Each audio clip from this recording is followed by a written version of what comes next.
नमस्कार, स्वागत है आपका इस वक्त की बड़ी खबर में। इस वक्त की बड़ी खबर आ रही है, लोकसभा की सरगर्मियां बेहद तेज हैं और ये खबर आपकी धड़कनें वो बढ़ा सकती है। नमस्कार, मैं हूं अरुण कुमार और इस विशेष ब्रेकिंग में हमारे साथ मौजूद है कुलदीप शोरान जी, खरी खरी न्यूज से।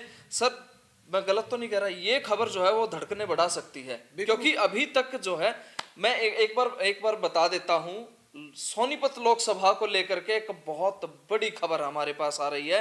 कुछ नाम जो है वो पहले ही फाइनल कर दिए गए थे, लेकिन अब बहुत कुछ बदलने वाला है। सर, क्या कुछ बदलने वाला है और ये खबर कितनी धड़कनें बढ़ा सकती है? देखिए उन्होंने अभी तक बीजेपी की सीटों को लेकर, टिकटों को लेकर सोनीपत सीट पर अभी तक 3 दावेदार ही बताए जा रहे थे, जिनमें एक नाम था जैन फैमिली का, यानी राजीव जैन और कविता जैन का, दूसरा नाम था पहलवान योगेश्वर दत्त का और तीसरा नाम था मोहनलाल ब्रोली का। लेकिन अचानक ही 2 नाम और बड़े नाम आ गए हैं जिनके बारे में किसी का आइडिया नहीं था। ये 2 नाम जाट नेता हैं, दोनों इलाके में अच्छा असर रखते हैं और दोनों जाट चेहरे हैं। यानी एक तो है कृष्णा गहलावत, जो आप जानते हैं सोनीपत में एक बड़ा चेहरा रही है। क्या बात है, जो है बड़ा नाम एक सामने आ गया है। सबसे पहले एक नाम पे चर्चा करेंगे, कृष्णा गहलावत।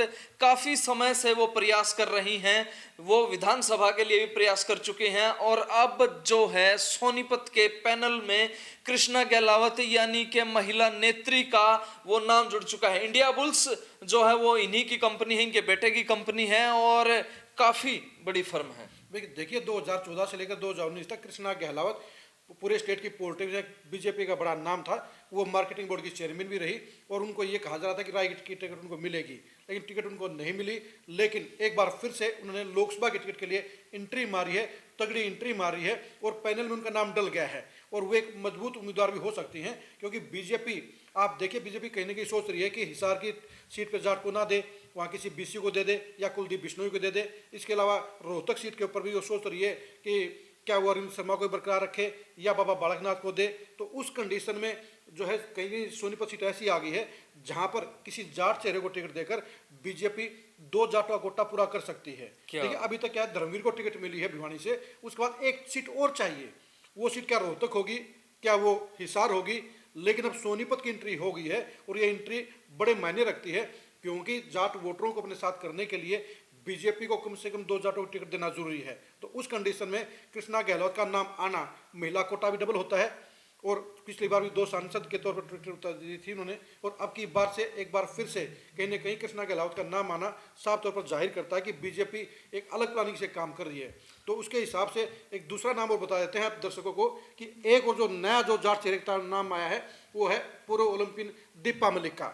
दीपा मलिक का नाम पहले भी 2019 के चुनाव में भी जो है बाई इलेक्शन में भी चला था, वो दावेदार थी और एक बार फिर से सोनीपत लोकसभा सीट के लिए उनका नाम दौड़ में शामिल हो गया है, पैनल में आ गया है, जिसके चलते योगेश्वर दत्त के लिए और इसके साथ साथ मोहनलाल ब्रोली के लिए, साथ ही राजीव जैन के लिए भी खतरे की घंटी बज गई है। बिल्कुल बड़ी खबर इस वक्त की हम आपके साथ साझा कर रहे थे कि किस तरह से सोनीपत लोकसभा को लेकर के कैसी गर्मा गर्म जो है वो चीजें चल रही हैं और अब हाल फिलहाल में 2 महिला नेताओं का नाम वो इस लिस्ट में शुमार हो चुका है, इस पैनल में शुमार हो चुका है, जिनमें से एक है कृष्णा गहलावत और दूसरी है ओलंपियन दीपा मलिक। और सबसे बात है कि इकलौती ऐसी सीट है जिसमें 3 महिला दावेदार हैं। बिल्कुल, आप कविता जैन को इसमें जोड़ दीजिए। बिल्कुल, कविता जैन, पूर्व मंत्री कविता जैन या फिर उनके पति राजीव जैन, वो भी इस दौड़ में शामिल हैं। और सोनीपत सीट जो है वो रोहतक के बाद वो सबसे बड़ी जो गहमा गहमी की सीट है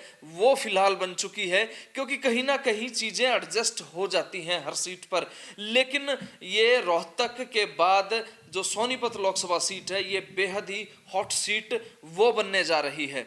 सर, क्या लगता है, बीजेपी नहीं चाहती कि किसी भी सूरत में इस सीट को लूज करे? देखिए बीजेपी सिर्फ सोनीपत की बात नहीं है, बीजेपी 10 की 10 सीटों को जीतना चाहती है और उसके हिसाब से उसने 4 सीटें रोकी हैं जिन सीटों पर उसका कोई विवाद नहीं था और जो सीटें उसे सेफ लग रही थी। तो 6 के 6 सीटें डिक्लेयर पहले बीजेपी ने कर दी है। अब जो 4 सीटें बची हुई हैं उसमें जो प्रत्याशियों का जो समीकरण है वो कास्ट के हिसाब से वो देखा जा रहा है और 4 सीटों को जीतने के लिए ही रोहतक को, सोनीपत को, हिसार को और कुरुक्षेत्र को खाली छोड़ा गया है। यानी 4 सीटों पर जो जीत का सबसे बड़ा दावेदार होगा, जिसका सर्वे में सबसे बड़ा नाम होगा और जिसको लेकर बीजेपी श्योर होगी, उसी को टिकट मिलेगा। लेकिन सोनीपत को लेकर साफ कह सकते हैं कि बाकी की जो 3 सीटों के बजाय सोनीपत पर सबसे ज्यादा मारामारी है। यहाँ पर कुल मिलाकर अब दावेदारों की जो संख्या है वो 1 दर्जन हो गई है, क्योंकि पहले 10 नाम थे, अब 2 नाम और जुड़ने से अब कहीं ना कहीं बीजेपी के दावेदारों में कांटे का मुकाबला हो गया है। सर टॉप 5 कौन से नाम है वो एक बार बताएंगे? देखिए टॉप 5 में तो मैं फिर वही कहूंगा कि पहले नाम पर योगेश्वर दत्त रहेंगे, दूसरे नंबर के ऊपर मोहनलाल बड़ोली रहेंगे, तीसरे नाम पर अरविंद शर्मा रहेंगे, वहाँ से टिकट चेंज होती है तो वो नंबर 1 पर रहेंगे, बल्कि जो है टिकट चेंज होती है तो नंबर 1 पर रहेंगे। उसके बाद ये कह सकते हैं कि कृष्णा गहलावत का नाम चौथा नाम हो सकता है। अगर जाट चेहरे को टिकट दी जाएगी तो कृष्णा गहलावत का नाम पहला होगा, क्योंकि दीपा मलिक एक प्लेयर है, एक सेलिब्रिटी है, बड़ा नाम है। लेकिन बीजेपी को ऐसा चेहरा चाहिए जो पॉलिटिकल माइंड का हो, जो जनता के बीच जाकर कले तरीके से मोदी की उपलब्धियों को चर्चा कर सके, अपने लिए उसको बताना ना पड़े और एक बड़ा नाम रखता हो, तो उसमें कृष्णा गहलावत दीपा मलिक से आगे साबित होती हैं। जहाँ तक जैन फैमिली की बात है, तो अगर बीजेपी ने सोचा कि वैसे कोटे से एक टिकट देनी है तो उन हालात में सोनीपत सीट हो सकती है, क्योंकि कुरुक्षेत्र सीट से साफ क्लियर हो गया है कि जिंदल फैमिली चुनाव नहीं लड़ेगी। हम आपको एक और ब्रेकिंग दे रहे हैं कि जिंदल फैमिली ने तय कर लिया है कि वो ना तो बीजेपी की टिकट पर चुनाव लड़ेंगे, ना कांग्रेस की टिकट पर चुनाव लड़ेंगे, वो सिर्फ बिजनेस करेंगे। तो इसलिए कुरुक्षेत्र सीट के ऊपर भी कहीं ना कहीं जिंदल परिवार को लेकर जो था कि वैसे कैटेगरी का जो कोटा था वो भी कहीं ना कहीं सोनीपत में शिफ्ट हो सकता है, और उसके चलते राजीव जैन या कविता जैन को टिकट मिल सकती है।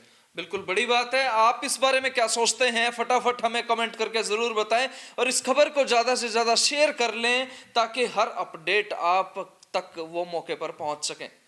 नमस्कार।